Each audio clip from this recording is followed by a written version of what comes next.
பார்த்ததில்லை பரமன் வழியே பாதை காட்டுவார் அவர்.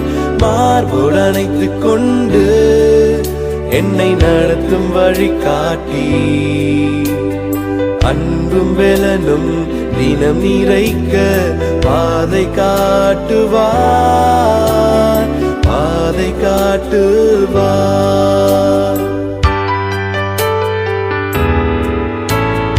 பாதை காட்டுவார், பாதையில்லா இடந்தனினும் பார்த்ததில்லை பரமன் வழியே பாதை காட்டுவார் அவர். மார்போடு அணைத்துக் கொண்டு என்னை நடத்தும் வழி காட்டி அன்பும் வெலனும் தினம் நிறைக்க பாதை காட்டுவார், பாதை காட்டுவார். தென்னிந்திய திருச்சபை கன்னியாகுமரி பேராயம் மார்த்தாண்ட சேகர் திருச்சபையின் சார்பில் உங்கள் அனைவருக்கும் நல்வாழ்த்துதலை தெரிவித்துக் கொள்கின்றேன். இத்தொழுகைக்கு ஆயத்தமாக இறைவேண்டல் செய்வோம். வாழ்வின் அனைத்து சூழலிலும் இடைபடுகிற எங்கள் நல்ல தகப்பனே, இவ்வேளைக்காக நன்றி படைக்கின்றோம்.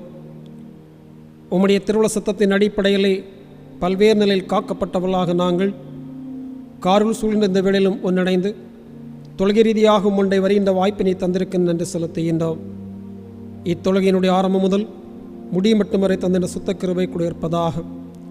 குறிப்பாக தகவல் தொடர்பு சாதனங்கள் வாயிலாக எங்களோடு இடைப்பட்டு கொண்டிருக்கிற மக்களோடும் குறைந்த செயலாற்றும் இணைந்து நாங்கள் மேற்கொள்கின்ற தொழுகை வாயிலாக உம்முடைய நாமத்துக்கு புகழ்ச்சியும் எங்கள் வாழ்வுக்கு பயனும் உண்டாக வேண்டும் என நாங்கள் மன்றாடுகிறோம். எல்லாவற்றிலும் தூயாவுடைய வழிகாட்டுதல் நிறைவாக தங்கியிருக்க வேண்டும் என்று நாங்கள் மன்றாடுகிறோம். எங்களை தாழ்த்தி அர்ப்பணித்து இந்த தொழுகையை நாங்கள் ஆரம்பிக்கின்றோம். செயலாற்றும் பொருட்படுத்திக் கொள்ளும் இறைமகன் இயேசு கிறிஸ்துவில் வேண்டு சேர நல்ல பிதாவே, ஆமென். யாவரும் இருக்கின்ற இடத்துல எங்களோடு இணைந்து மகிழ் கீதங்களிலே 220வது பாடலை பாடுவோம். பாடலன் 220, அடைக்கலமே உமது அடிமை நானே. பாடலன் 220.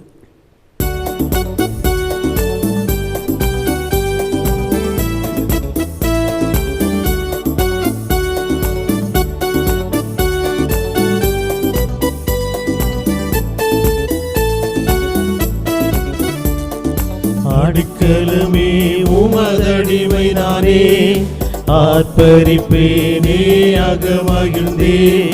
கர்த்தர் செய்த நன்மைகளையே நித்தம் நித்தம் நான் நினைப்பேனே. கர்த்தர் செய்த நன்மைகளையே நித்தம் நித்தம் நான் நினைப்பேனே. அளவற்ற அன்பினால் அழைப்பவரே, எண்ணற்ற நன்மையால் நிறைப்பவரே. அளவற்ற அன்பினால் அழைப்பவரே, எண்ணற்ற நன்மையால் நிறைப்பவரே. மாசில்லாத நேசரே மகிமை பிரதாபம், பாசத்தாலும் பாதம் பற்றிடுவேனே. மாசில்லாத நேசரே மகிமை பிரதாபம், பாசத்தாலும் பாதம் பற்றிடுவேனே. அடைக்கலமே உமதடிமை நானே, ஆர்ப்பரிப்பேனே அகமகிழ்ந்தே. கர்த்தர் செய்த நன்மைகளையே நித்தம் நித்தம் நான் நினைப்பேனே. கர்த்தர் செய்த நன்மைகளையே நித்தம் நித்தம் நான் நினைப்பேனே. என்னை என்றும் போதித்து நடத்துபவரே, கண்ணை வைத்து ஆலோசனை சொல்லுபவரே. என்னை என்றும் போதித்து நடத்துபவரே, கண்ணை வைத்து ஆலோசனை சொல்லுபவரே. நடக்கும் வழிதனை காட்டுபவரே, நம்பி வந்தோரை கிருபை சூழ்ந்து கொள்ளுமே. நடக்கும் வழிதனை காட்டுபவரே, நம்பி வந்தோரை கிருபை சூழ்ந்து கொள்ளுதே. அடைக்கலமே உமதடிமை நானே, ஆர்ப்பரிப்பேனே அகமகிழ்ந்தே. கர்த்தர் செய்த நன்மை நன்மைகளையே நித்தம் நித்தம் நான் நினைப்பேனே. கர்த்தர் நீ செய்த நன்மைகளையே நித்தம் நித்தம் நான் நினைப்பேனே. கரம் பற்றி நடத்தும் கர்த்தர் நீரல்லோ, கூப்பிட்ட என்னை குணமாக்கி நீரல்லோ. கரம் பற்றி நடத்தும் கர்த்தர் நீரல்லோ, கூப்பிட்ட என்னை குணமாக்கி நீரல்லோ. குழியில் விழாதபடி காத்து கொண்டீரே, அழுகையை கழிப்பாக மாற்றிவிட்டீரே. குழியில் விழாதபடி காத்து கொண்டீரே, அழுகையை கழிப்பாக மாற்றிவிட்டீரே. அடைக்கலமே உமதடிமை நானே, ஆர்ப்பரிப்பேனே அகமகிழ்ந்தே. கர்த்தர் நீ செய்த நன்மைகளையே நித்தம் நித்தம் நான் நினைப்பேனே. கர்த்தர் நீ செய்த நன்மைகளையே நித்தம் நித்தம் நான் நினைப்பேனே. பாவங்களை பாராதென்னை பற்றி கொண்டீரே, சாபங்களை நீக்கி சுத்த உள்ளம் தந்தீரே. பாவங்களை பாராதென்னை பற்றி கொண்டீரே, சாபங்களை நீக்கி சுத்த உள்ளம் தந்தீரே. இரட்சண்யத்தின் சந்தோஷத்தை திரும்ப தந்தீரே, உற்சாக ஆவி என்னை தாங்கு செய்தீரே. இரட்சண்யத்தின் சந்தோஷத்தை திரும்ப தந்தீரே, உற்சாக ஆவி என்னை தாங்கு செய்தீரே. அடைக்கலமே உமதடிமை நானே, ஆர்ப்பரிப்பேனே அகமகிழ்ந்தே. கர்த்தர் நீ செய்த நன்மைகளையே நித்தம் நித்தம் நான் நினைப்பேனே. கர்த்தர் நீ செய்த நன்மைகளையே நித்தம் நித்தம் நான் நினைப்பேனே.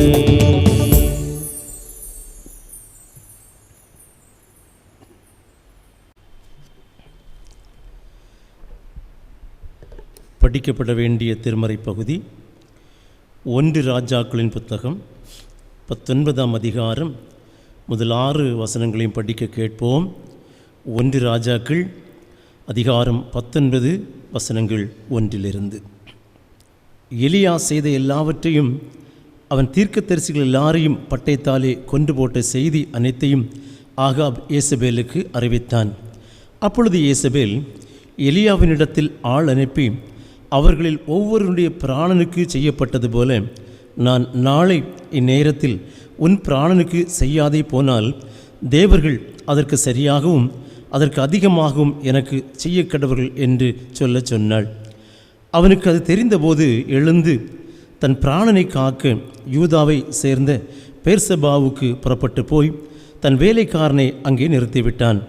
அவன் வனாந்திரத்தில் ஒரு நாள் பிரயாணம் போய் ஒரு சூரை செடியின் கீழ் உட்கார்ந்து, நான் சாக வேண்டும் என்று கோரி, போதும் கர்த்தாவே, என் ஆத்துமாவை எடுத்துக்கொள்ளும், நான் என் பிதாக்களை பார்க்கிலும் நல்லவன் அல்ல என்று சொல்லி ஒரு சூறைக்கடியின் கீழ் படுத்துக்கொண்டு நித்திரை பண்ணினான். அப்பொழுது ஒரு தூதன் அவனை தட்டி எழுப்பி, எழுந்திருந்து போஜனம் பண்ணு என்றான். அவன் விழிந்து பார்த்தபோது இதோ தழலில் சுடப்பட்ட அடையும் ஒரு பாத்திரத்தில் தண்ணீரும் அவன் தலைமாட்டில் இருந்தது. அப்பொழுது அவன் புசித்து குடித்து திரும்ப படுத்து கொண்டான் என்பவைகளே படிக்கப்பட வேண்டிய திருமறை பகுதி. படிக்கப்பட்டாயிற்று. தந்தை, மைந்தன், தூய ஆவிக்கு திருப்புகழ் உரித்தாகுக. ஆண்டவராகிய இயேசு கிறிஸ்துவின் பரிசுத்த நாமத்தினாலே உங்கள் அனைவருக்கும் மாலை வணக்கங்களை மகிழ்ச்சியோடு தெரிவித்துக் கொள்கின்றோம். சில நாட்களாக வேதத்தில் உள்ள ஏற்றுக்கொள்ளப்படாத ஜெபங்களை குறித்து நாம் சிந்தித்துக் கொண்டே இருக்கிறோம். மிகுந்த பயபக்தியோடு ஏறெடுக்கப்படுகிற ஜெபங்கள் கூட சில சமயங்களிலே ஆண்டவரால் நிராகரிக்கப்படுகிறது, ஏற்றுக்கொள்ளப்படாமல் பதில் கிடைக்காமல் போய்விடுகிறது.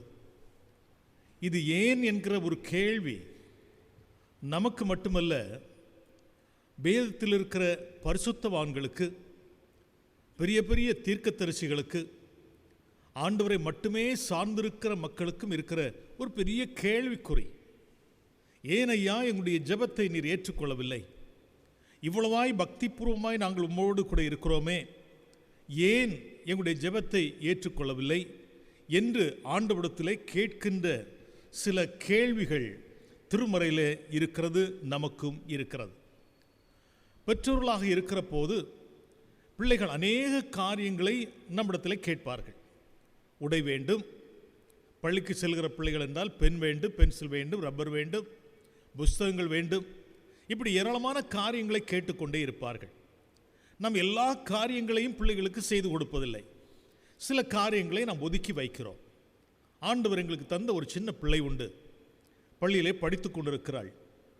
அவள் ஒரு நாள் என்னிடத்தில் வந்து, அப்பா எனக்கு ஏராளமான விளையாட்டுப் பொருட்கள் வேண்டும், அதோடு சேர்ந்து ஒரு போஸ்டர் கலரும் எனக்கு வாங்கி தர வேண்டும் என்று சொன்னாள். நான் பார்ப்போம் என்று சொல்லிக்கொண்டே போனேன். அநேக நாட்கள் சென்று போயிற்று. ஒரு நாள் என்னிடத்தில் வந்து, ஏனப்பா எனக்கு வாங்கி தரவில்லை என்று கேட்டாள். இல்லை மகளே, வாங்கி தரலாம் என்று சொன்னேன். இன்னும் நாட்கள் போய்கொண்டே இருக்கிறது. அடிக்கடி என்னை வந்து தொந்தரவு செய்து கொண்டே இருப்பாள். அவள் என்ன நினைத்தாலோ தெரியவில்லை. ஒருவேளை அப்பாவிடத்திலே காசு இல்லை என்று நினைத்தாலோ என்று எனக்கு தெரியவில்லை. ஒரு நாள் சின்ன ஒரு டின்னை கையில் கொண்டு வந்தாள். அப்பா, நான் சேமித்து வைத்த கொஞ்சம் காசு என்னிடத்தில் இருக்கிறது, இதை வைத்தாகிலும் எனக்கு நான் கேட்டவைகளை வாங்கி தர வேண்டும் என்று கேட்டாள். சரி, எவ்வளவு இருக்கிறது பார்ப்போம் என்று கேட்டால் அதை தட்டி எண்ணுகின்ற போது 270 ரூபாய் இருக்கிறது.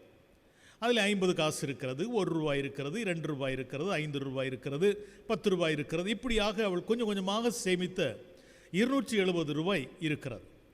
அப்போது கேட்கிறாள், அப்பா இனிமேலாவது நான் கேட்டதை வாங்கித்தர வேண்டும் என்று கேட்டாள்.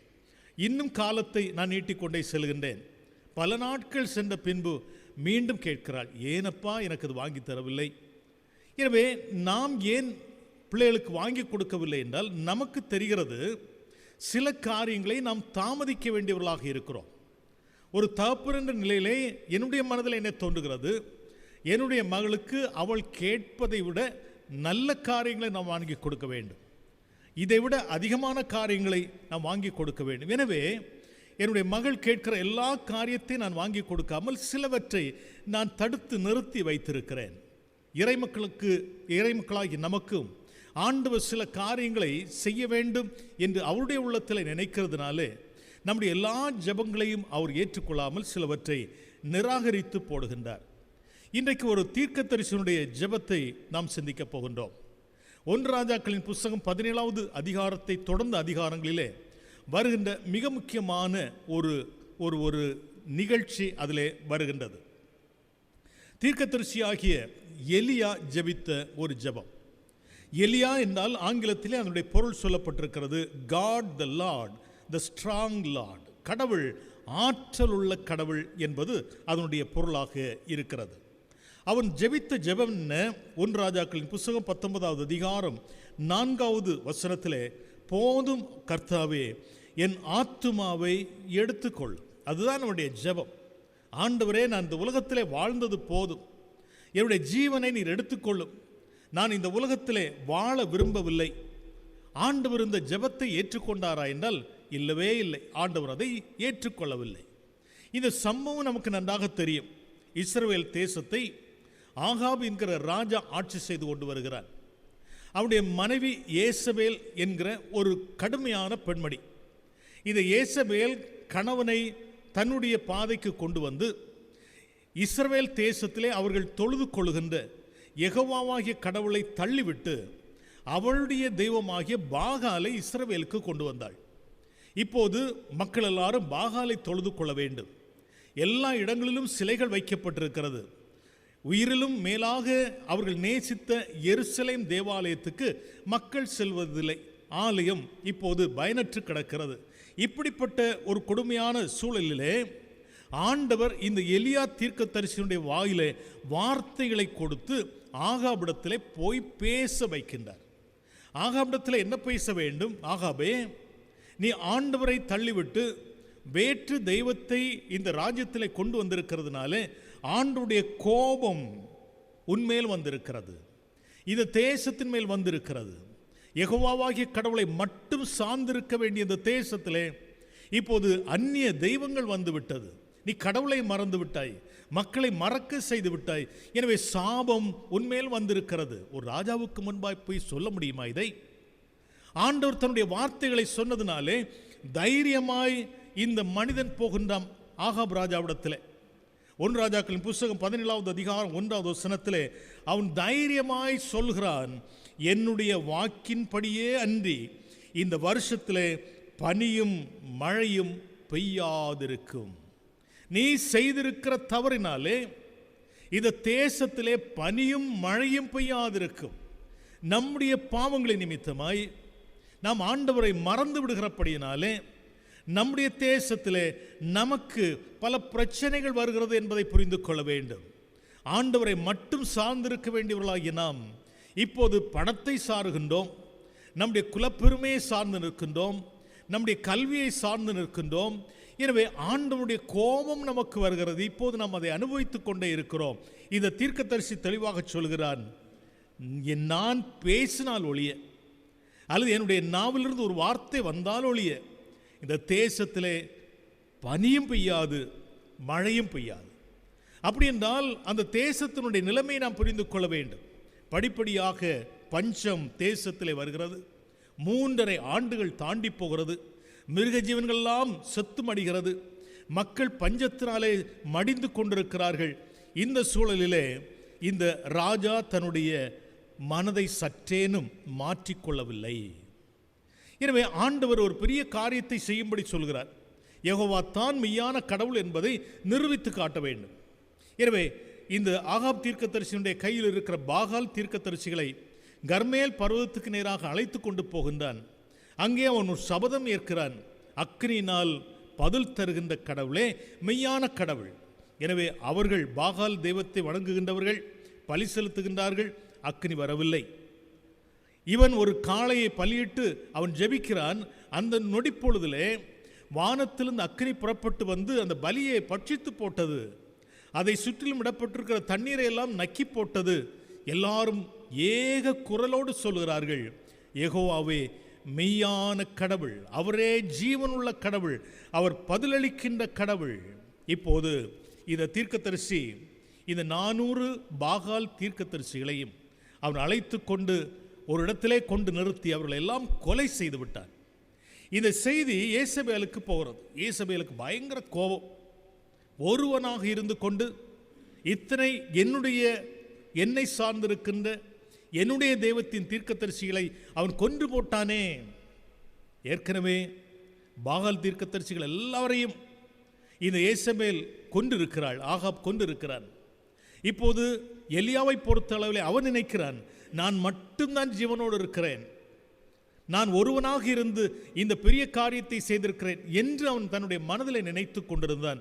இந்த 400 பேரையும் கொன்ற பின்பு இந்த ஏசபேல் ஒரு சபதம் ஏற்கின்றாள். 1 ராஜாக்களின் புஸ்தகம் 19வது அதிகாரம் 2வது வசனத்திலே வருகிறது, நாளைக்கு இந்த நேரத்திலே எலியா கொல்லப்பட வேண்டும், கொல்லப்படுவான். அவள் சொன்னால் நிச்சயமாக அவள் செய்வாள் என்று அவனுக்கு தெரியும். இப்போது எலியாவுடைய உள்ளத்திலே ஒரு பயம் வந்து நிறைந்து கொள்கிறது. இதுவரையிலே ராஜாவை பற்றி அவன் பயப்படவில்லை, ஏசபேலை பற்றி அவன் பயப்படவில்லை. இப்போது இவன் பயப்படுகிறான். ஏனென்றால் இதுவரையிலே ஆண்டவரை மட்டுமே நம்பியிருந்தான், ஆண்டவரிடத்திலே மட்டுமே தன்னுடைய விசுவாசத்தை வைத்திருந்தான். தன்னுடைய சுயபலத்தை அவன் எட்டி கூட பார்க்கவில்லை. எனவே அவனுடைய உள்ளத்தில் ஒரு பயங்கர தைரியம் இருந்தது. ராஜாவிடத்தில் நேரடியாக பேசலாம், ராணியிடத்தில் நேரடியாக பேசலாம். இப்போது இந்த ராணி ஏசபேல் ஒரு சபதம் ஏற்ற பின்பு அவன் தன்னை உற்று பார்க்கிறான். இந்த பெரிய ராஜாவுக்கு முன்பாக நான் எம்மாத்திரம், அவள் சொன்னால் செய்து விடுவாளே என்று தன்னுடைய சுயபலத்தை அவன் உற்று நோக்குகின்ற போது அவனுடைய உள்ளத்தில் ஒரு பய உணர்வு வந்து விடுகிறது. இனிமேல் தப்ப முடியாது, எனவே ஓட வேண்டியதுதான் என்று சொல்லி அவன் ஓட ஆரம்பிக்கிறான். தன்னுடைய ஜீவனை காப்பாற்றிக் கொள்வதற்காக அவன் ஓடி ஓடி தன்னுடைய ஜீவனை காப்பாற்றும்படி அவன் எத்தனித்து அவன் கடந்து சென்று கொண்டே இருக்கிறான். அவன் பேர்சபா வனாந்தரம் வரையிலையும் ஓடுகிறான். அதிலே தன்னுடைய வேலைக்காரனை நிறுத்தி கொண்டு அவனும் மீண்டுமாக ஓடிக்கொண்டே இருக்கின்றான். அன்புக்குரியவர்களே, ஒரு காரியத்தை புரிந்து கொள்ள வேண்டும். ஆண்டவருடைய சார்பிலே நாம் நிற்கின்ற போது தைரியம் நமக்கு இருக்கும். மனிதனை சார்ந்திருக்கிற போது இருக்கிற தைரியம் நம்மை விட்டு அகன்று போய்விடும். அதைத்தான் சங்கீதங்கள் புஸ்தகத்திலே 91:7 நான் பார்க்கிறோம். உன் பக்கத்திலே 1000 பேர், உன் வலது பக்கத்திலே 10,000 பேரும் விழுந்தாலும் அது உன்னை அணுகாது, நீ உன்னுடைய கண்களினால் மாத்திரம் பார்ப்பாய். எப்போது நடக்கிறது? நீ கர்த்தரை சார்ந்திருக்கிற போது, கர்த்தரிடத்தில் நம்பிக்கையாக இருக்கின்ற போது, உன்னுடைய வலது பக்கத்திலே 1000 பேர் விழுந்தாலும் சரி, உன்னுடைய இடது பக்கத்திலே 10,000 பேர் விழுந்தாலும் சரி, அது உன்னை அணுகவே அணுகாது. திருமறையிலே ஒரு சின்ன சரித்திரம் இருக்கிறது. 1 சாமுவேல் புஸ்தகம் 17வது அதிகாரத்திலே வருகிறது. சவுல் ராஜாவாக இருக்கின்ற போது பெலிஸ்த நாடோடு எப்போதும் ஒரு முருகல் நிலை இருந்து கொண்டே இருந்தது. எனவே பெலிஸ்த படைக்கு எதிராக சவுலுடைய படைகள் எபேஸ்தபீம் என்கிற ஒரு இடத்திலே பாளையம் இறங்கியிருக்கிறார்கள். அவர்கள் பாளையம் இறங்கியிருக்கிற போது தினமும் ஒரு காரியம் நடக்கிறது. இந்த பெலிஸ்த படையிலிருந்து ஒரு வீரன் மட்டும், அவனுடைய உயரம் மகா உயரம் 6 முழத்துக்கு மேலாக இருக்கிறது. அவன் முன்னாக வந்து கர்ச்சிக்கிறான், நீங்கள் உங்களில் ஒருவனை அனுப்புங்கள், அவன் என்னிடத்திலே வந்து யுத்தம் செய்யட்டும், நான் வீழ்ந்து போனால், அவன் என்னை கொன்று போட்டால் என்னுடைய நாடு ஒட்டுமொத்தமாய் உங்களுக்கு பணிந்துவிடும் என்று சொல்லி கர்ச்சிக்கிறான். தினமும் காலையில் இதுதான் வேலை. அவன் வந்த உடனேயே சவுலும் அவனுடைய படைகளும் பின்னிட்டு ஓடுகின்றன. பாளையத்தில் போய் தங்களை ஒளித்துக் கொள்ளுகின்றார்கள். அவன் போன பின்புதான் தலையை வெளியே கொண்டு வருகிறார்கள். இது தினந்தோறும் நடந்து கொண்டிருக்கிறது. ஏன் இது நடக்கிறது? இதுவரையிலே சவுல் பல யுத்தங்களிலே அவன் பங்கேற்றிருக்கிறான், பல வெற்றிகளை அவன் பெற்றிருக்கிறான். தைரியமான ஒரு மனிதன், உயரமானவன், மிகவும் அழகானவன். இதுவரையிலே வெற்றி பெற்றவனுக்கு இப்போது ஒரு மனிதனை கண்டால் பயமாக இருக்கிறது. ஏன் தெரியுமா? இதுவரையிலே அவன் கர்த்தரை சார்ந்திருந்தான், இப்போது தன்னை சாருகிறான், தன்னுடைய பலத்திலே சாருகிறான். அப்போது சாதாரண ஒரு மனிதன் வந்து அவனை பயமுறுத்தி கொண்டே இருக்கிறான். இதே சமயத்திலே தான் தாவீது வருகிறான். ஒரு இளைஞன், சின்ன பையன், அவன் தனியாக வருகிறான். தனியாக சென்று அந்த பயங்கர யுத்த வீரனை கற்களினாலே அடித்து கொண்டு போடுகின்றான். எவ்வளவு ஆச்சரியம்! சவுலிடத்தில் இருக்கிறது மனித பலன், தாவீதிடத்தில் இருக்கிறது கர்த்தருடைய பலன். இந்த எலியாவிடத்தில் இப்போது புகுந்து விட்டது என்னவென்றால் மனித பலன், மனித ஆற்றலை குறித்த ஒரு சார்புத்தன்மை அவனுடைய உள்ளத்திலே புகுந்து விட்டதினாலே அவன் பயப்படுகிறான். ஆண்டவரே, ஆண்டவரே, போதும் கர்த்தாவே, என்னுடைய ஜீவனை தயவு செய்து எடுத்துக்கொள்ளும், நான் என் பிதாக்களை பார்க்கிலும் நல்லவன் அல்ல. 1 ராஜாக்கள் 19:4 அவன் சொல்கிறான், என்னுடைய ஜீவனை எடுத்துக்கொள்ளும். ஆண்டவர் அதை ஏற்றுக்கொண்டாரா? அவருடைய ஜீவனை எடுத்துக்கொண்டாரா? இல்லை. ஏன்? இவ்வளவு பயப்படுகிற மனிதன் அவன் தானாகவே வந்து என்னுடைய ஜீவனை எடுத்துக்கொள்ளும் என்று சொன்ன பின்பும் ஆண்டவர் அவனுடைய ஜீவனை எடுத்துக்கொள்ளாததற்கு காரணம் என்ன? முதலாவது காரியம், இந்த கடவுளுடைய மனிதன் முடங்கி கிடக்க வேண்டியவன் அல்ல, அவன் பயணிக்க வேண்டியவன். இவனுடைய நிலையை நீங்கள் புரிந்து கொள்ள வேண்டும். பெயர்சபா வனாந்தரத்தை தாண்டி அவன் ஓடிக்கொண்டிருக்கிறான். ஓடி ஓடி களைத்து பயம் நிறைந்தவனாய், களைப்பு மிகுந்தவனாய் ஒரு குற்றுச்செடி, சூறை செடிக்கு கீழாக போய் படுத்து கிடக்கிறான். அங்கே அவன் அயர்ந்து தூங்கிவிட்டான். அந்த தூக்கத்தில் அவன் ஒருவேளை பயந்து பயந்து தூங்கி இருப்பான். இந்த தூக்கத்தின் நடுவில் ஆண்டவர் ஒரு தூதனை அனுப்பினார். அவருடைய கையில் தண்ணீரும் அப்பமும் கொடுத்து அனுப்பினார். எப்போதெல்லாம் நாம் சோர்ந்திருக்கிறோமோ, எப்போதெல்லாம் பயனிறைந்தவர்களாக இருக்கிறோமோ, அப்போதெல்லாம் ஆண்டவர் தன்னுடைய தூதர்களை அனுப்புகின்றார். வேதத்திலே பல இடங்களிலே பார்க்கிறோம். தானியேல் சிங்க கபியிலே போடப்பட்ட போது அங்கே கர்த்தருடைய தூதனானவரை ஆண்டவர் அனுப்பி கொடுத்தார். சாத்ராக், மேஷாக், ஆபேத்நேகோ தீச்சூளையிலே போட்ட போது அங்கே தன்னுடைய தூதனை அனுப்பினார். இயேசு கிறிஸ்து கெத்சேமனே தோட்டத்திலே அவர் அலறி அடித்து வேதனைப்படுகின்ற போது அவரை தேற்றும்படி ஒரு தூதனை அனுப்பினார். இங்கே எலியா சோர்வுற்று கிடந்து தூங்குகின்ற போது ஆண்டவர் ஒரு தூதனை அனுப்பினார். அவனுடைய கையிலே தண்ணீரையும் அப்பத்தையும் கொடுத்து அனுப்பினார். அந்த தூதன் வந்தான். அந்த சூறை செடிக்கு கீழாக பாம்பை போல சுருண்டு உறங்கிக் கொண்டிருக்கிற எலியாவுடைய விழாவிலே தட்டி எழுப்பினான். எலியாவே எழுந்திரு, நீ போக வேண்டிய தூரம் வெகு தூரமாக இருக்கிறது. அவன் எழும்பினான், அப்பத்தையும் தண்ணீரையும் கண்டான். ஏற்கனவே பசி தாகம். அந்த அப்பத்தையும் சாப்பிட்டான், தண்ணீரையும் குடித்தான். மீண்டும் கிடந்து உறங்குகிறான்.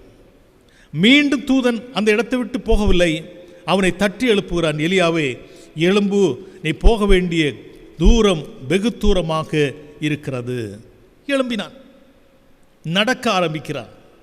40 நாட்கள் நடந்து கொண்டே இருக்கிறான். வேதம் சொல்கிறது, இரவும் பகலும் அவன் நடந்து கொண்டே இருந்தான். அவனுக்கு களைப்பு வரவில்லை, தாகம் வரவில்லை. 40 நாட்கள் கழித்து மீண்டும் ஒரு கெபியை கண்டான், ஒரு குகையை கண்டான். அந்த குகையை கண்ட மாத்திரத்தில் அவனுக்கு இன்னும் மீண்டும் பழைய சிந்தனை வருகிறது. இங்கே போய் ஒதுங்கி கொண்டால் என்ன, இது நல்ல இடமாக இருக்கிறது, பாதுகாப்பாக இருக்கிறது என்று சொல்லி அந்த குகைக்குள்ளாக போய் படுத்து கொண்டான். ஆண்டவர் சும்மா விட்டாரா? ஆண்டவர் தன்னுடைய வார்த்தைகளை இப்போது அனுப்பினார். முதலாவது தூதனை அனுப்பினார், இப்போது அவருடைய வார்த்தைகளை அனுப்பினார். 1 ராஜாக்களின் புஸ்தகம் 19வது அதிகாரம் 9வது வசனத்திலே, எலியாவே உனக்கு இங்கு என்ன வேலை? இந்த குகைக்குள்ளாக உனக்கு என்ன வேலை? இந்த இருள் நிறைந்த இடத்திலே, நாற்றம் எடுக்கிற சூழலிலே, எலியாவே நீ தேவ மனிதன் இல்லையா? நான் உன்னை தீர்க்கதரிசியாக தெரிந்தெடுத்திருக்கிறேன் இல்லையா? உன்னை ராஜாவுக்கு முன்பாக பேசும்படி நான் பணித்தேன் இல்லையா? இவ்வளவு வல்லமையான காரியங்களை செய்ய வைத்தேன் இல்லையா? ஏன் இங்கே படுத்திருக்க? உனக்கு இங்கே என்ன வேலையப்பா இருக்கிறது? ஆண்டவர் அவனுடைய சிந்தனையை லேசாக தூண்டினார். அவன் எழும்பினானா என்றால் இல்லை, மீண்டும் அங்கேயே படுத்துக் கொள்கின்றான், அங்கேயே தங்கி இருக்கிறான். மீண்டும் ஆண்டவர் கேட்கிறார் 13வது வசனத்திலே, எலியாவே இங்கே உனக்கு என்ன வேலை? 2 முறை கேட்டிருக்கிறார். இருப்பினும் அந்த இடத்தை விட்டு அவனுக்கு எழும்புவதற்கு மனமில்லை. இது ரொம்ப செக்யூராக இருக்கிறது, பாதுகாப்பாக இருக்கிறது என்று அந்த கெபிக்குள்ளாகவே இருந்து கொள்ளுகின்ற நிலை.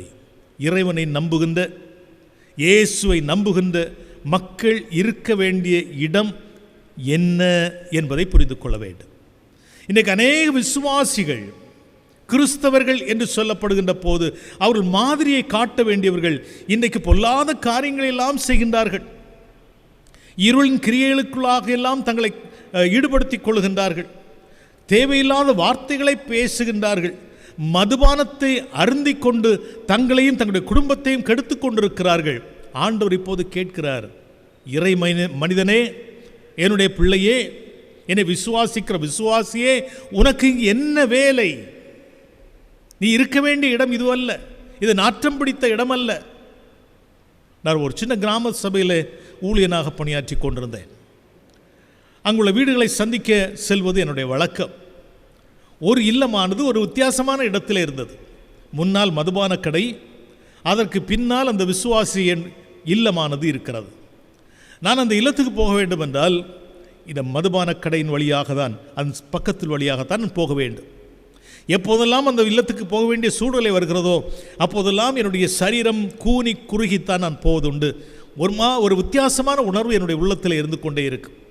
ஒரு மதுபான கடைக்குள்ளாக ஒரு போதகர் செல்கின்ற போது மக்கள் என்னை என்ன நினைப்பார்கள் என்கிற ஒரு எண்ணம் எனக்கு இருந்து கொண்டே இருக்கும். இப்படியாக ஒரு நாள் அந்த இல்லம் சந்திப்பதற்கு நான் செல்கிறேன். போகும்போது மனதை சற்று தைரியப்படுத்தி கொண்டேன். இந்த முறை கண்டிப்பாக இந்த மதுபான கடைக்குள் யார் இருக்கிறார்கள் என்று பார்த்து விட வேண்டும் என்ற ஒரு எண்ணம் எனக்கு வந்தது. எனவே அந்த ஓரமாக நான் செல்கின்ற போது அங்கே ஒரே சத்தம் அமளி கேட்கிறது எனக்கு. நான் அந்த பக்கத்தில் போன போது அங்கே உள்ளே என்ன நடக்கிறது எட்டி பார்க்கிற போது அந்த கட்டிடம் சற்று தாழ்வான இடத்தில் இருந்ததுனாலே பார்ப்பது தெளிவாக தெரிகிறது. அங்கே உள்ளே எட்டி பார்க்கிற போது எனக்கு ரொம்ப ஆச்சரியமாக இருந்தது. பல விசுவாசிகள் உள்ளே இருக்கிறார்கள். திருச்சபையின் பிரதானிகள் அங்கு உள்ளே இருக்கிறார்கள். வெட்கக்கேடாக இருந்தது எனக்கு. அந்த இல்லத்தை சந்தித்து விட்டு அந்த இல்லத்தாரிடத்தில் கேட்டேன், நீங்கள் எப்படி இதில் குடியிருக்கிறீர்கள்? அவர்கள் சொல்கிறார்கள், எங்களுக்கு தெரியும், இங்கே யாரெல்லாம் வருகிறார்கள் வந்து போகிறார்கள் என்பது எங்களுக்கு நன்றாக தெரியும். ஏனென்றால் அனுதினம் நடக்கின்ற ஒரு காரியமாக இருக்கிறது. அடுத்த ஞாயிற்றுக்கிழமை அந்த மதுபான கடைக்கு நேர் எதிராக இருக்கிற ஒரு விசுவாசியுடைய வீட்டிலே ஒரு வயதான தாயாருக்கு பரிசுத்த நற்கருணை பகிரும்படி நான் சென்றிருந்தேன்.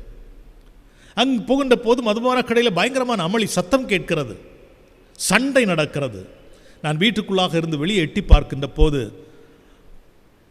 ஒரு திருச்சபையினுடைய மூப்பர் ஒருவர் இன்னொருவரோடு சண்டை பிடித்துக் கொண்டிருக்கிறார். எவ்வளவு கேவலமான நிலைக்கு நாம் சென்று கொண்டிருக்கிறோம். ஆண்டவரை நம்புகிற பிள்ளைகளாகிய நாம் இருக்க வேண்டிய இடம் என்ன? நாற்றம் எடுக்கின்ற நிலையிலா அல்லது இருள் நிறைந்த இடத்திலேயா, மனுஷன் போகக்கூடாத இடத்திலேயா? இந்த எலியா அப்படித்தான் போய் தங்கி இருக்கிறான். கெபிக்குள்ளாக போய் தன்னை ஒளித்துக் கொள்கிறான், ஒரு எலி ஒளித்துக் கொள்வது போல. ஆண்டவர் கேட்கிறார், எலியாவே உனக்கு இங்கு என்ன வேலை? அவன் சொல்கிறான் 19வது அதிகாரம் 10வது வசனம் 14வது வசனத்திலே, ஆண்டவரே சேனைகளின் கர்த்தராகிய தேவனுக்காக நான் வெகு பக்தி வைராக்கியமாய் இருந்தேன். அப்படி அர்த்தம், ஒரு காலத்தில் ஆண்டவருக்கு நான் ரொம்ப பக்தி வைராக்கியமாக இருந்தேன், இப்போது நான் பக்தி வைராக்கியமாக இல்லை, அதனாலே இங்கே வந்து சுருண்டு படுத்திருக்கிறேன் என்று எலியா தீர்க்கதரிசி ஆண்டவருக்கு பதில் சொல்கின்றான். இங்கே அவன் முடங்கி கிடக்க வேண்டியவன் அல்ல, இவன் பயணிக்க வேண்டியவன். இன்னும் பயணம் செய்ய வேண்டியது இருக்கிறது. அந்த தூதன் சொல்கிறான், நீ செல்ல வேண்டிய தூரம் வெகு தூரம், அதனால் இங்கே படுத்துக்கொண்டு என்னுடைய ஜீவனை எடுத்துக்கொள்ளும் என்று சொன்னால் நான் அதை ஏற்றுக்கொள்ள முடியாது. உன்னை கொண்டு பல காரியங்களை நான் சாதிக்க வேண்டியதாக இருக்கிறது. இவன் பயணிக்க வேண்டியவன். இரண்டாவது, அவன் செயல் திட்டம் உள்ளவனாய் இருக்க வேண்டும் என்பது ஆண்டவருடைய பெரிய ஒரு எதிர்பார்ப்பாக இருக்கிறது. ஆண்டவர் தன்னுடைய செயல் திட்டத்தை அவனுக்கு சொல்லுகின்றார். என்ன செயல் திட்டம்? அவன் 2 நாடுகளுக்கு போக வேண்டும். முதலாவது நாடு எதுன்னு சொன்னால் சீரியா தேசத்துக்கு போக வேண்டும். சீரியா தேசத்திற்கும் இஸ்ரவேல் தேசத்திற்கும் ஏற்கனவே 3 ஆண்டுகளாய் யுத்தம் நடந்து கொண்டே இருக்கிறது. தினமும் அங்கு சண்டையும் சச்சரவும் நடந்து கொண்டே இருக்கிறது. எனவே சீரியா தேசத்திலே ஒரு குழப்பம், ராஜாவை குறித்த ஒரு குழப்பம் இருந்து கொண்டிருக்கிறது. எனவே ஆண்டவர் என்ன சொல்கிறார்? நீ யுத்த களத்தின் வழியாக நீ செல்லக்கூடாது, தமஸ்குவின் வழியாக நீ சென்று சீரியாவிலே ஆசகேலை ராஜாவாக அபிஷேகம் பண்ண வேண்டும். அப்படியானால் குழப்பம் நிறைந்த ஒரு பட்டணத்திலே ஒரு திறனான ராஜா வேண்டும் என்பது என்னுடைய திட்டம், என்னுடைய சித்தம். எனவே தமஸ்கு வழியாக நீ ஒளிந்து போய் ஆசகேல் என்கிற ஒரு இளைஞனை சீரியாவின் மேல் அபிஷேகம் பண்ண வேண்டும். அவன் இஸ்ரவேல் தேசத்தன் அல்ல. இஸ்ரவேலுக்கும் சீரியாவுக்கும் சண்டை நடக்கின்ற போது ஒரு சண்டை நாட்டுக்குள் பிரவேசித்து சென்று அந்த தேசத்தில் உள்ள ஒரு இளைஞனை கண்டுபிடித்து அவனை ராஜாவாக அபிஷேகம் பண்ணுவது என்பது எவ்வளவு கடினமான ஒரு காரியம், எவ்வளவு அசாதாரண ஒரு காரியம். இவன் அப்படியே போகின்றான். தமஸ்கு வழியாக போய் ஆசகேலை அங்கு அபிஷேகம் பண்ணிவிட்டான். யாரிடத்திலும் அவன் கேட்க வேண்டிய தேவையில்லை. ஆண்டவர் அதிகாரத்தை கொடுத்திருக்கின்றார். இது முதலாவது செயல் திட்டம். இரண்டாவது காரியம் அதைவிட அரிதான ஒரு காரியம். நீ அங்கிருந்து நேராக இஸ்ரவேல் நாட்டுக்கு வர வேண்டும். இஸ்ரவேல் தேசத்திலே யெகூவை ராஜாவாக அபிஷேகம் பண்ண வேண்டும். சீரியாவிலே ஆசகேல் என்ற ஒரு இளைஞனை அபிஷேகம் பண்ண வேண்டும். இஸ்ரவேல் நாட்டுக்குள் நீ பிரவேசித்து வந்து இங்கு யெகூ என்கிற ஒரு வாலிபனை நீ ராஜாவாக அபிஷேகம் பண்ண வேண்டும். இது ஏன் கடினம் என்று சொன்னால், இந்த இஸ்ரவேல் நாட்டிலே தான் ஆகாப் என்கிற கொடுங்கோல் மன்னன் ஆட்சி செய்து கொண்டிருக்கிறான். அவருடைய மனைவியாகிய யேசபேலுடைய சொல்லை கேட்டு அந்த தேசத்திலே அழிமதிகளை கொண்டு வந்திருக்கிறான். மக்களுக்கு ஏராளமான வரிகள் விதிக்கப்படுகிறது, மக்கள் கொல்லப்படுகிறார்கள். யெகோவாகிய ஆண்டவரின் தீர்க்கதரிசிகள் எல்லாரும் வெட்டி சாய்க்கப்படுகிறார்கள். அவிடத்தில் விசுவாசம் வைத்திருந்த விசுவாசிகளும் அழிக்கப்பட்டு கொண்டிருக்கிறார்கள். இந்த நிலையிலே, இந்த பயங்கர சூழலிலே, இந்த கல்லான இருதயம் படைத்த ராஜா ஆளுகின்ற இடத்துக்குள்ளாக வந்து அவனுக்கு பதிலாக யெகூவை அரசனாக அபிஷேகம் பண்ணுவது என்பது அசாதாரணமான ஒரு காரியம். எலியா பயந்தானா என்று சொன்னால் இல்லை, பயப்படவே இல்லை. அவன் தைரியமாக அவன் தமஸ்குவுக்கு போய் சீரியா நாட்டுக்கு போய் அங்கு அபிஷேகம் பண்ணினான். அங்கிருந்து மீண்டுமாக இஸ்ரவேல் நாட்டுக்குள்ளாக வந்து இங்கு யெகோவா அபிஷேகம் பண்ணிவிட்டான். மூன்றாவது காரியம் ஒன்று இருக்கிறது. என்னவென்றால், இந்த எலியா அவனுடைய ஸ்தானத்திலே இன்னொரு வாலிபனை எலிசாவை தீர்க்கதரிசியாக அபிஷேகம் பண்ண வேண்டும். அதனுடைய நோக்கம் என்னவென்றால், இந்த எலியா செய்த எல்லா அற்புதங்களையும் எல்லா வல்லச் செயல்களையும் ஆண்டுடைய வார்த்தைகளை சொல்வதிலேயும் தைரியமிக்கவனான ஒரு இளைஞனை ஆண்டவர் தேடினார். அவனை கண்டுபிடித்து விட்டார். அவன்தான் எலிசா. இந்த எலிசாவை அபிஷேகம் பண்ண வேண்டும். அப்படியே வயல்வெளிக்கு போகின்றான். அங்கு உழுது கொண்டிருக்கிற மக்களிலே ஒரு இளைஞனை காண்கின்றான். ஆண்டவர் சுட்டி காட்டுகின்றார். அவனை தன்னுடைய ஸ்தானத்திலே அபிஷேகம் பண்ணினான். 3 அபிஷேகங்கள் நடக்கின்றன. சாகப்போனவன் புரிந்து கொள்ள வேண்டும், ஒதுங்கியிருந்தவன் புரிந்து கொள்ள வேண்டும். ஆண்டவர் இப்போது அவனை செயல்பட வைக்கின்றார். அவன் செயல்படுகின்றான். 3 அபிஷேகங்களை செய்கின்றான். ஒரு சுழல் காற்று வருகிறது. ஆண்டவர் எலியாவை தன்னிடமாய் இழுத்து கொள்ளுகின்றார். வேதத்திலே சாகாமையை அனுபவித்த ஒரு சிலர் தான் உண்டு. அதிலே ஒருவன் இந்த எலியா தீர்க்கதரிசி. அவனுக்கு சாவு ஏற்படவில்லை. சாவை கேட்டவனுக்கு ஆண்டவர் சாவை கொடுக்கவில்லை. அவன் உயிரோடு வானத்துக்கு எடுக்கப்பட்டான் என்று பரிசுத்த வேதம் சொல்கிறது. ஆண்டவர் நம்முடைய ஜெபங்களை ஏற்றுக்கொள்ளவில்லை என்றால் எவ்வளோ அர்த்தங்கள் இருக்கிறது இல்லையா? நாம் முடங்கி கிடக்கின்ற போது ஆண்டவர் சொல்கிறார், நீ முடங்கி கிடக்க வேண்டியவன் அல்ல, நீ பயணிக்க வேண்டியவன், செயல்பட வேண்டியவன். நான் உன்னிடத்திலே சில செயல் திட்டங்களை வைத்திருக்கிறேன். ஒருவேளை அது அசாதாரணமான காரியங்களாய் மனித பார்வையிலே தென்படலாம். நான் அதை செய்யும்படி வைப்பேன் என்று சொல்லி நம்மை ஊக்கப்படுத்துவதற்காக நம்முடைய ஜெபங்களை ஏற்றுக்கொள்ளாமல் சிலவற்றை நிராகரித்து வைத்திருக்கிறார். ஆண்டவருக்கு நம் வாழ்க்கையிலே சில திட்டங்களும் சித்தங்களும் இருக்கிறது. அன்புக்குரியவர்களை புரிந்து கொள்ள வேண்டும். பயங்கரமான ஒரு காலகட்டத்திலே நாம் வாழ்ந்து கொண்டிருக்கிறோம். நம்முடைய வாழ்வு எவ்விதமாக இருக்க போகிறது என்ற ஒரு கேள்வி எப்போதும் நம்முடைய உள்ளத்தில் இருந்து கொண்டிருக்கிறது. பயப்பட வேண்டாம், தைரியமாக இருப்போம். ஆண்டவர் நம் வாழ்விலே வைத்திருக்கிற சித்தம் என்ன என்பதை கண்டறிந்து பயணிப்போம். அவர் திட்டத்தை நிறைவேற்றுவோம். கடவுள் நம்மோடு கூட இருப்பாராக. ஆமென். நண்பர்களே, ஜெபத்திற்கு நம்மை ஆயத்தம் செய்யும் பொருட்டு நமக்கு நன்றாக தெரிந்த நம்முடைய மகிழ்கீதத்தில் உள்ள 216வது பாடலை பாடுவோம். எந்தன் உள்ளம் தங்கும் இயேசு நாயகா. அர்த்தமுள்ள ஒரு பாடல். இந்த பாடலை பாடின பின்பு ஜெபத்திற்கு நம்மை ஆயத்தம் செய்வோம்.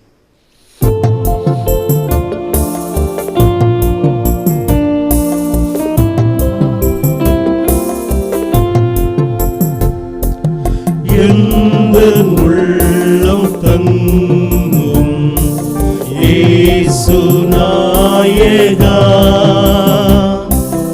உந்தன் வீடாய் கொள்ளும் இயேசு நாயகா, இயேசு நாயகா, இயேசு நாயகா, உந்தன் வீடாய் கொள்ளும் இயேசு நாயகா, மாம்சக்கிரியை போகும் இயேசு நாயகா, குழந்தை உள்ளமாகும் இயேசு நாயகா, இயேசு நாயகா, இயேசு நாயகா, குழந்தை உள்ளமாக்கும் இயேசு நாயகா, திரும்ப வீழாது பாரும் இயேசு நாயகா,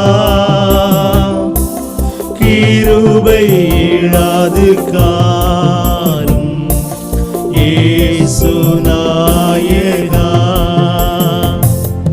இயேசு நாயகா, இயேசு நாயகா, கிருபை இழாது காரும்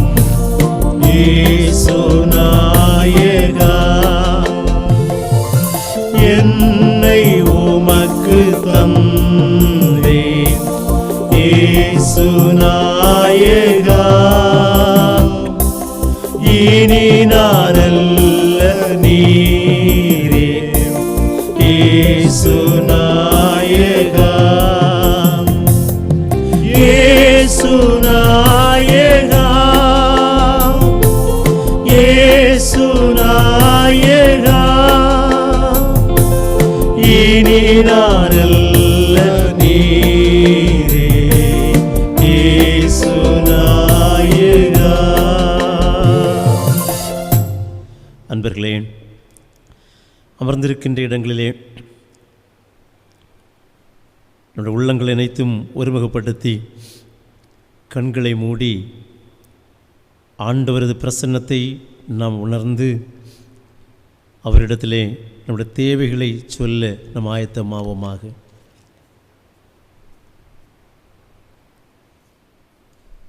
சங்கீதக்காரனாகிய தாவீது சொல்லும்போது சொல்லுகிறார், ஒத்தாசையை எதிர்பார்த்திருக்கிறேன்,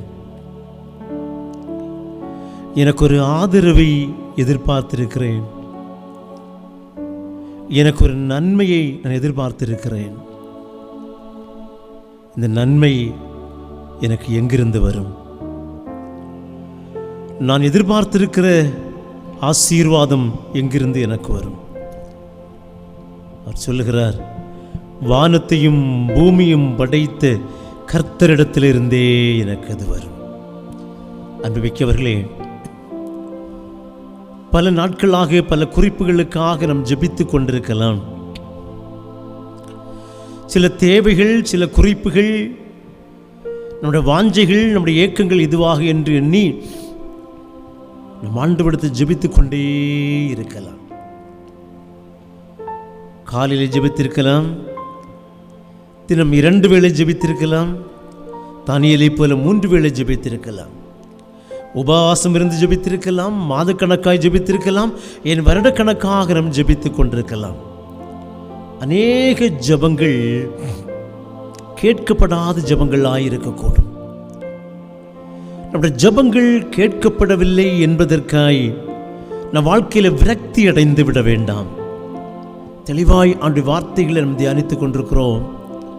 நம்முடைய ஜெபங்கள் கேட்கப்படவில்லை என்பதற்காக அநேக நேரங்களிலே நாம் விரக்தி அடைந்து விடுவது உண்டு. தீர்க்கதரிசியாகிய எலியா இந்த விரக்தி அடைந்த போது, சாதாரண குறைந்த அறிவுள்ளவராகிய எலியா அவருடைய விரக்தி மாற வேண்டும் என்று ஆண்டவர் விரும்பினார். ஒரு குறுகிய நோக்கத்தோடு படைக்கப்பட்டவர் அல்ல, சாகுவதற்காய் படைக்கப்பட்டவர் அல்ல, ஏதோ ஒரு கோழைத்தனமாய் செத்து போவதற்கென்று படைக்கப்பட்டவர் அல்ல எலியா. முடங்கி கிடக்கிறவருடைய முடக்கம் மிகுந்த வாழ்க்கை இயக்கம் பெற வேண்டும் என்று ஆண்டவர் விரும்புகிறார்.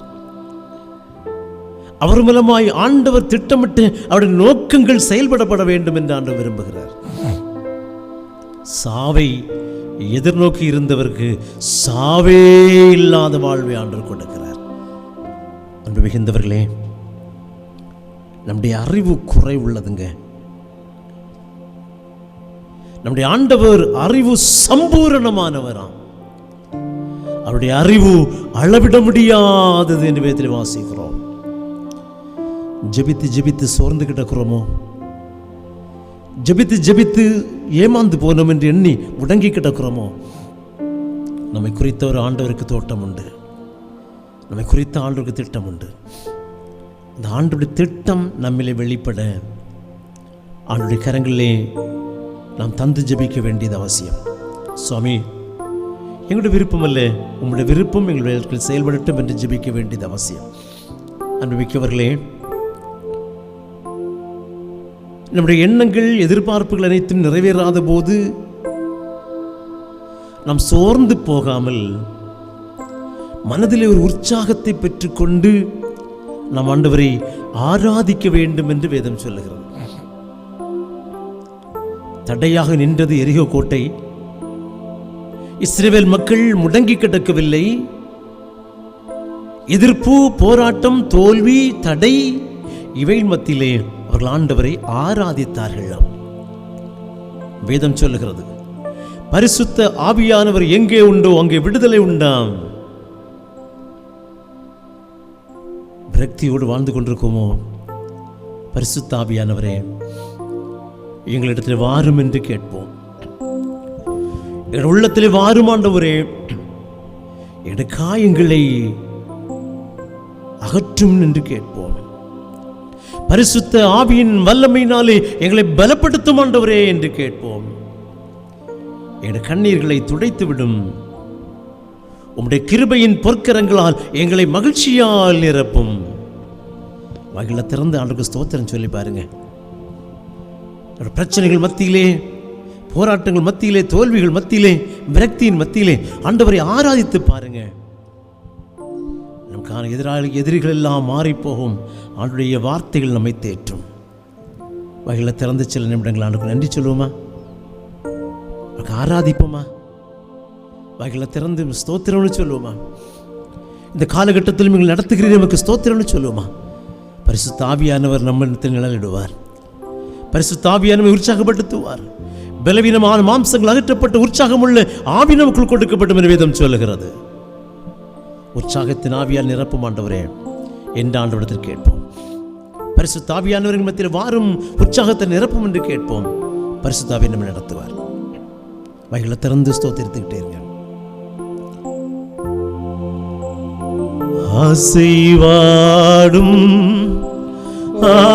ஆவியே, தூய்மையின் ஆவியை சேர்ந்து ஆசைவாடும் ஆவியே, தூய்மையின் ஆவியை சத்தமாய் இடமாசைய உள்ளம் நிரம்ப இறங்கி வாருமே. பரிசுத்த ஆவியானவரே எங்க இடமாசைய உள்ளம் நீரங்க இறங்கி வாருமே. தேற்றிடுமே உள்ளங்களை சத்தமாய் தேற்றிடுமே உள்ளங்களை இயேசுவின் நாமத்தினால்.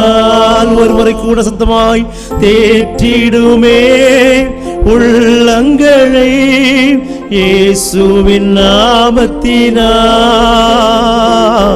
ஆற்றிடுமே காயங்களை அபிஷேகத்தை இலத்தினால். வாய்களை திறந்து சத்தமாய் ஆற்றிடுமே காயங்களை அபிஷேகத்தை இலத்தினால். அசைவாடும் ஆவியை சத்தமாய் அசைவாடும் ஆவியே, தூய்மையின் ஆவியே, அசைவாடும் ஆவியே, தூய்மையின் ஆவியே, இடமசைய உள்ளம் நிரம்ப இறங்கி வாருமே. இந்த இடமசைய உள்ளம் நிரம்ப இறங்கி வாருமே.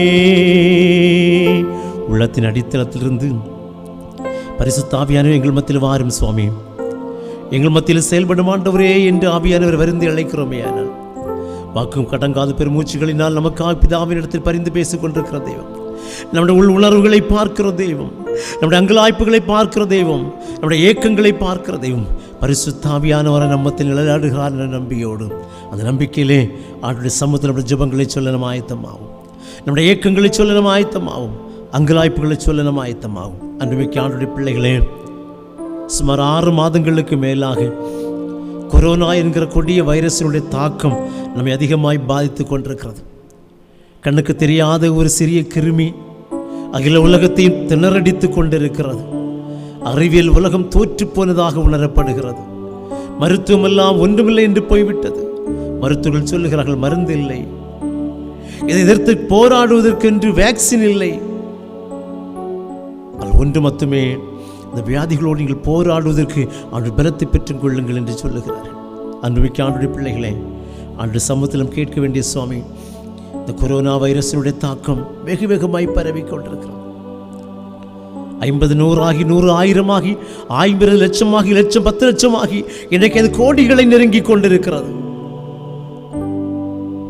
ஆண்டவரே, அகில உலகத்திலும் இருக்கிற அந்த கொடிய வியாதிக்கு, இதை கண்ணு கெட்டாத கண்ணுக்கு தெரியாத கொரிய கிருமிக்கு எங்க தேசத்தை காப்பாற்றும் ஆண்டவர்னு கேட்போமா?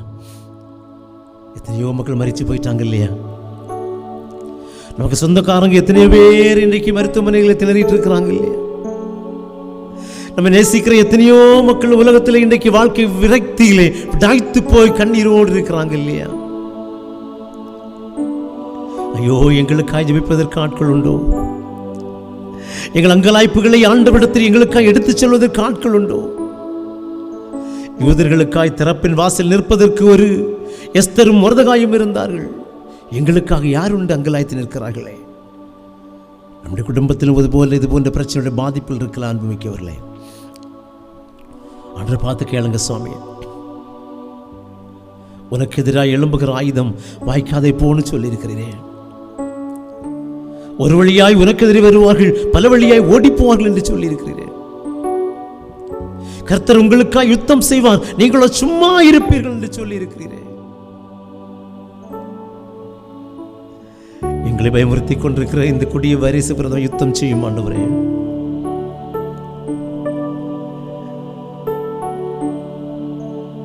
எத்தனையோ மக்கள் தன் மான்மார்கள் இழந்து விட்டார்களே.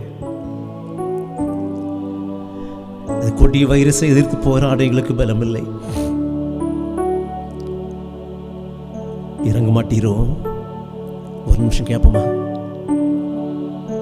ஒரு நிமிஷம் ஆண்டரை பார்த்து கேட்போமா? பைகளை திறந்து கேளுங்க. கண்ணீரோடு விதைக்கிறவன் கம்பீரத்தோடு இறப்பானா? இறங்கும் ஆண்டவரேன்னு கேளுங்க. உனக்கு தீராய் எழும்பும் ஆயுதம் வாய்த்திடாதே என்றதாலே ஸ்தோத்திரம் சேர்ந்து உனக்கு தீராய் எழும்பும் ஆயுதம் வாய்த்திடாதே என்றதாலே ஸ்தோத்திரம் பறந்திடுமே உம் நாமத்திலே பரனே எனக்காய் ஜெய கொடியே பறந்திடுமே உம் நாமத்திலே பரனே எனக்காய் ஜெய கொடியே என்னை மறவா இயேசுநாதமே உந்தன் தயவா என்னை நடத்தும். ஒருமுறை கூட என்னை மறவா இயேசுநாதா உந்தன் தயவால் என்னை நடத்தும். ஸ்திரியானவள் தன் கற்பத்தின் பிள்ளைக்கு இறங்காமல் தன் பாலகனை மறப்பாளோ? அவள் மறந்தாலும் நான் மறவேன். தாய் தன் பிள்ளையை மறந்து போயிடினும் கருவிலே சுமந்து மடியிலே வளர்த்து உதிரத்தையே உணவாக கொடுத்த தாய் தன் பிள்ளையை மறந்து போனாலும் எங்களை மறவாத நேசரே, எங்களை திக்கற்றவராய் விடாத பரலோகத்தின் தெய்வமே, இந்த கொரோனா வைரஸின் தாக்கத்தில் இருந்து எங்களை விடுவித்து எங்கள் தேசத்தை காப்பாற்றி பாதிக்கப்பட்டிருக்கிற மக்களை விடுவித்து எங்கள் தேசத்தில் சேமத்தை தந்தருள்வீராக என்று வேண்டுகிறோம். நீர் அப்படி செய்கிறதுக்காய் மிக ஸ்தோத்திரம். உன் துக்க நாட்கள் முடிந்து போ ஆண்டவரே. நீர் எங்களை செய்கிறதுக்காய் மிக ஸ்தோத்திரம். இயேசுவின் நாமத்தில் ஜெபிக்கிறோம் பிதாவே, ஆமென். அன்புமிக்கவர்களே, ஒரு பக்கத்திலே இது போன்ற வியாதியின் பெருக்கம் பெருகிக்கொண்டிருக்கிற காலகட்டத்திலே மனித நேயம் என்பது குறைந்து போகிற காலத்தை நாம் பார்க்கிறோம். பாவம் ஒரு பக்கத்திலே பெருகிக் கொண்டிருக்கிறது. ஏமாற்றுகள், வஞ்சனைகள் ஒரு மனிதனுடைய இயலாமையை தன்னுடைய வாழ்வினுடைய அந்த மனிதனை அழித்து போவதற்கு காரணமாய் பயன்படுத்துகிற நிலைகள், ஒரு மனிதனுடைய இயலாமையை தனக்கு சாதகமாய் பயன்படுத்தி இயலாதவர்களை, பலனற்றவர்களை பரிமாறி கேட்பதற்கு ஆட்கள் இல்லாதவர்களை வஞ்சித்து திருடி கொள்ளையடித்து வாழுகிற சமூகம் நம்முடைய தேசத்தில் இருக்கிறது. நாட்டின் தலைவர்கள் பல இடங்களிலே சண்டைகள், எதிர்ப்புகள் மத்தியிலே நாட்டுக்கு நாடு பழி தீர்த்தர்கள். எத்தனையோ மக்கள் அழிந்து கொண்டிருக்கிறார்கள். சமூகத்திலே மனித நேயம் என்பது குறைந்து போகிறது. விட்டு கொடுத்தல், ஏற்றுக்கொள்ளுதல்கள், ஒருவருக்கு ஒரு உதவி செய்தல், பகிர்தல்கள், இவைகள் குறைந்து போகிற காலகட்டத்திலே நாம் இருக்கிறோம். ஆண்டவர் நம்மை பரிசுத்த இரத்தத்தினால் கழுவி இருக்கிறார். திருமுழுக்கின் வெள்ளியாய், திடப்படுத்தல் வெள்ளியாய் ஆண்டுடைய பிள்ளைகளாக நாம் இணைக்கப்பட்டிருக்கிறோம். இந்த காலகட்டத்திலே ஆண்டுடைய சமூகத்தில் நாம் கேட்க வேண்டியது, சுவாமி, நாங்கள் மனித நேயத்தோடு வாழ எங்களுக்கு உதவி செய்யணும்னு கேட்போமா? இயேசு சொன்னார், நான் உங்களிடத்தில் அன்பாயிருந்தது போல நீங்களும் ஒருவரில் ஒருவர் அன்பாயிருங்கள் என்று சொன்னார். இந்த அன்பு சகலத்தையும் தாங்கும், சகலத்தையும் நம்பும், சகலத்தையும் சகிக்கும். நம்முடைய குடும்பங்களிலே எத்தனையோ குடும்பங்களில் அன்பு இல்லை இல்லையா? கணவன் மனைவி அவர் வேஷமான வாழ்க்கை இருக்கிறது இல்லையா? அண்ணன் தம்பிக்குள்ள எவ்வளவு சண்டை, எவ்வளவு போலீஸ் கேஸ், மாமியார் மருமகள் பிரச்சனை. அன்பு மிக்கவர்களே, இந்த உலகத்தில் நாம் நிரந்தரமாய் வாழப்போவதில்லை. இந்த குறுகிய காலங்கள் நாம் வாழப்போகிறோம். இந்த பூமியிலே நமக்கு எதிராக வருகிற எந்த சூழ்நிலைகளும் ஆண்டவருக்கு விரோதமாய் நம்மை எழுப்பி விடாதிருக்க கேட்போம். ஒருவேளை கோபங்கள் நமக்கு வரலாம், பகைகள் வரலாம். நான் ஒரு தவறும் செய்யவில்லையே, என்னை இப்படி கஷ்டப்படுத்துகிறார்களே என்று யோசிக்கிற நிலைகள் பல வரலாம். நம் இயேசுவின் இரத்தத்தினால் கழுவப்பட்டவர்கள், அவருடைய பிள்ளைகளாய் மாற்றப்பட்டவர்கள், எந்த சூழ்நிலையும் அவருடைய அன்பை நம்ம பிரித்துக் கொள்ளாதிருக்க ஆண்டவரிடத்தில் கேட்போம்.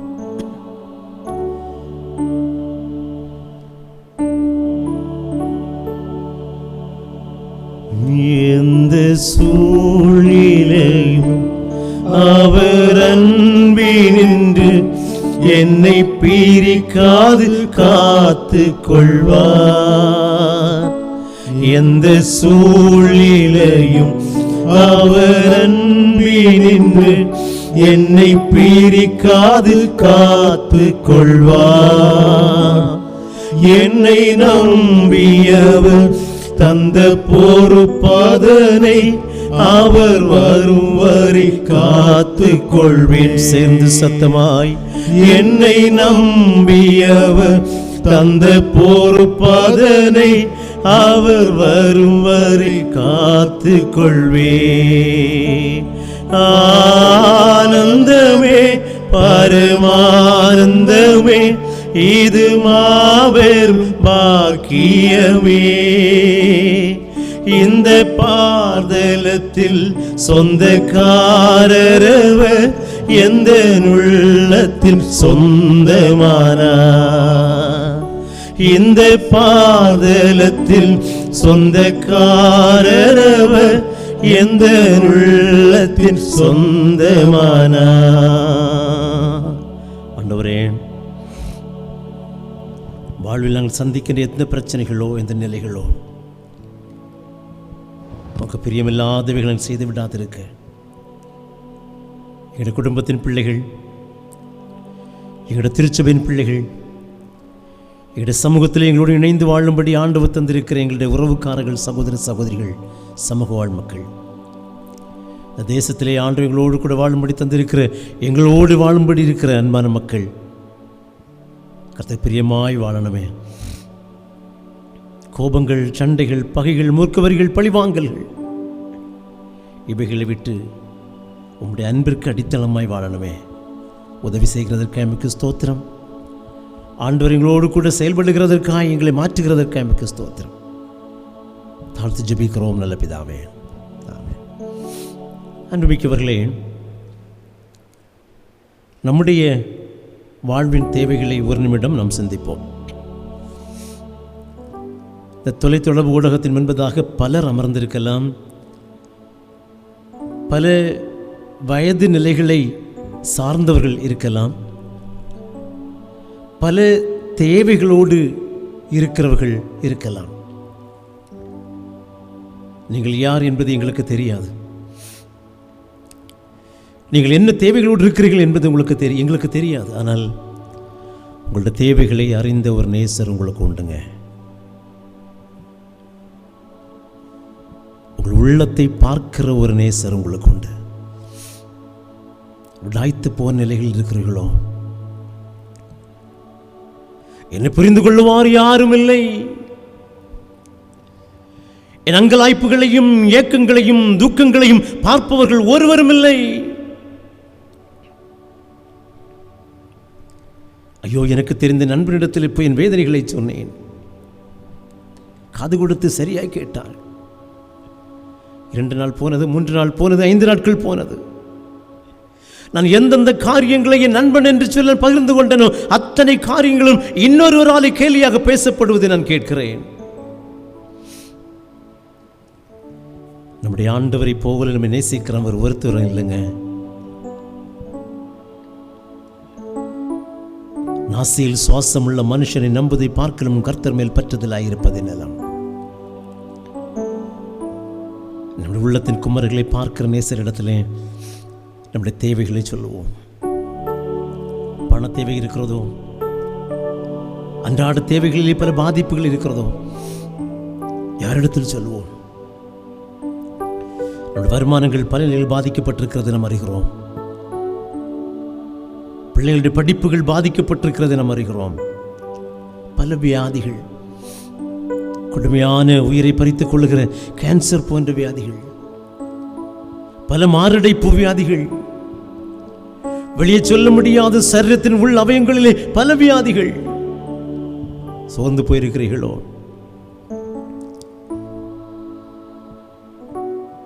உங்களுடைய ஜெபங்களை கேட்பதற்கு ஆண்டவர் உங்கள் அருகில் இருக்கிறார். உங்கள் அங்கலாய்ப்புகளை பார்க்கிற ஒரு தெய்வம் உங்களோடு கூட இருக்கிறார். எலியா சோர்ந்து போன போது வேதம் சொல்லுகிறது, ஆண்டவர் வந்து எலியாவை தேற்றினாராம். நம் காயப்படுகிற போது தேற்றுகிற ஒரு நேசர் நமக்கு உண்டுங்க. நம்முடைய கேள்விகளுக்கும் நம்முடைய எல்லா விதமான கவலைகளுக்கும் பாரங்களுக்கும் பரிகாரம் அவராகவே இருக்கிறார். அந்த ஆண்டவரிடத்திலே சரணாகதி அடைந்து விடுவோமா?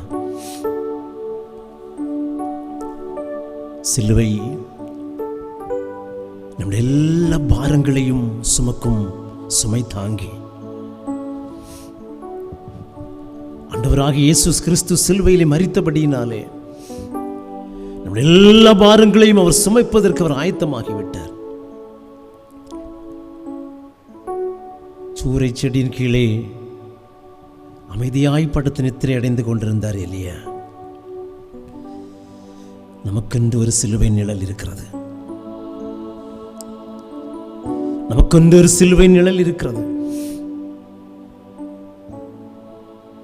அந்த சிலுவையிலே கீழ்மட்டத்திலே விழுந்து கிடந்து பிடித்துக் கொள்ளுவேன். ஏனால்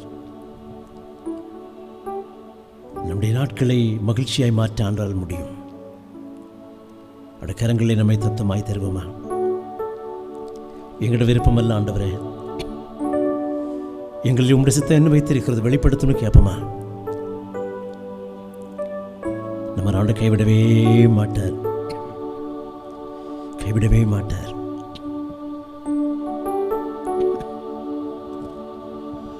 சிலுவை நிழல் எந்தன் தஞ்சம், சுகமா அங்கு தங்கிடுவேன். சேர்ந்து சொல்லுமா? சிலுவை நிழல் எந்தன் தஞ்சம், சுகமா அங்கு தங்கிடுவேன். சேர்ந்து என்னை கைவிடா தீரும் நாதா, என்ன நிந்தை நேரிடினும் என்னை கைவிடாதீரும் நாதா. என்ன நிந்தை நேரிடினும் உமக்காக யாவும் சகிப்பேன். உமது பலன் ஈந்திடுமே. ஆமென். உமக்காக யாவும் சகிப்பேன். உமது பலன் ஈந்திடுமே. திருப்பாதம் நம்பி வந்தேன். திருப்பாதம் நம்பி வந்தேன். கிருபை நீரை இயேசுவே. தாமதன்பை கண்டடைந்தே தேவ சமூகத்திலே. தாமதன்பை கண்டடைந்தே தேவ சமூகத்திலே. தனிமையாய் போராடிக் கொண்டிருந்த இளைய மைந்தன் தகப்பனிடத்திலே திரும்பி வந்து தன்னை முழுவதுமாய் தகப்பனுடைய கரத்திலே தத்தம் செய்தபோது அவனுக்கென்று கைகளுக்கு மோதிரமும் கால்களுக்கு பாதரட்சியும் அணிவித்து ஆட்டுக்கடாக்களை அவனுக்கென்று உணவுகளை ஆயத்தம் செய்து அவனுக்கு மகிழ்ச்சியை கொடுத்தாரே. நம்மை கைவிடாதிருப்பாரோ? அந்த பரம தந்தையாம் கடவுள் நம்மை நடத்துவார்.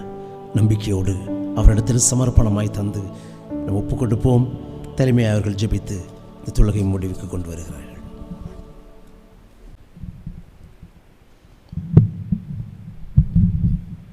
பரிசுத்த கடவுளே,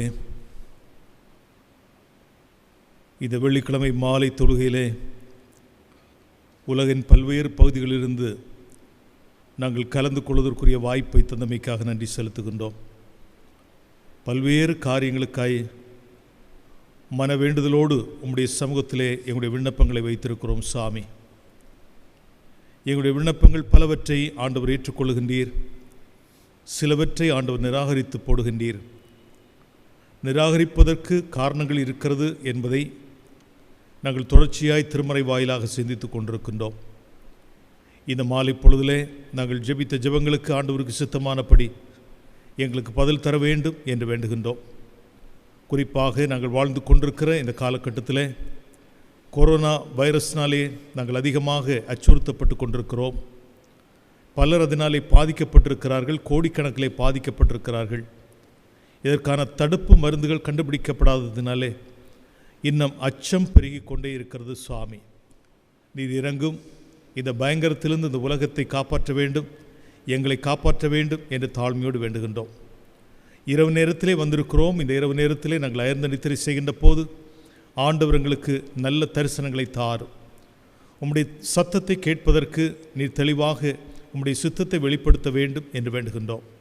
எந்த பயங்கரங்களும் நோய்களும் நோவுகளும் எங்களை தொடராதபடி சுகமாய் உம்முடைய மார்பிலை சாய்ந்து நித்திரை செய்து உமக்கு சித்தமானால் ஒரு புதிய நாளை காண்பதற்கு எங்களுக்கு அனுக்கிரகம் தாரும். எந்த விதமான தீமைகளுக்கும் எங்களை உட்படுத்தி கொள்ளாதையும் எங்களை சுகபத்திரத்தோடு காத்துக்கொள்ளும். இறைமைந்தனாகிய இயேசு கிறிஸ்துவ நாமத்தில் மிகவும் தாழ்மையோடு வேண்டி நிற்கிறோம். ஜெபம் கேளும் எங்கள் நல்ல பிதாவே.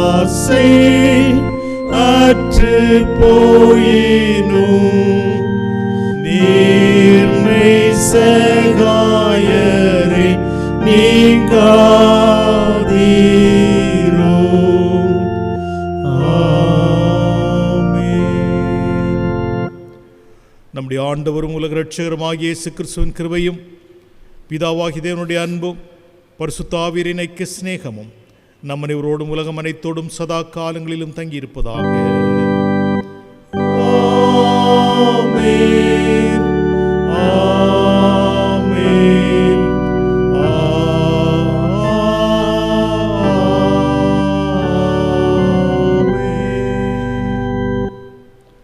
ஆண்டுடைய தூய பாதுகாப்பும் அரவணைப்பும் கிருபையும் இந்த இரவு முழுவதும் உங்களோடு இருப்பதாக. ஆமென்.